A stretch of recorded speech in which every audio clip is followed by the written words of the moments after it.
Hey there, so here is Honk app. Let's try to create an account together. I'll just do its Apple ID because it seems it's just faster. Nickname.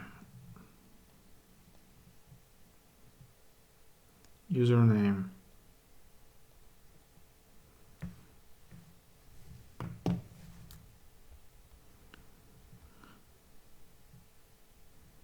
And then just need to select your age.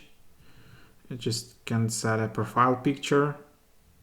You can add your contacts or not, enable notifications or not. And that's that. So here is the app.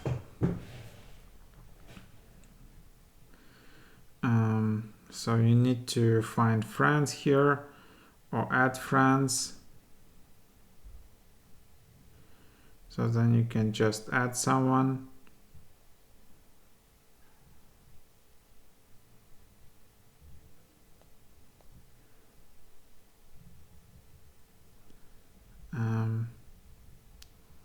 Yep.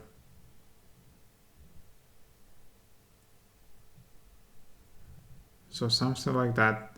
But then the main feature of this app is that you type in real time.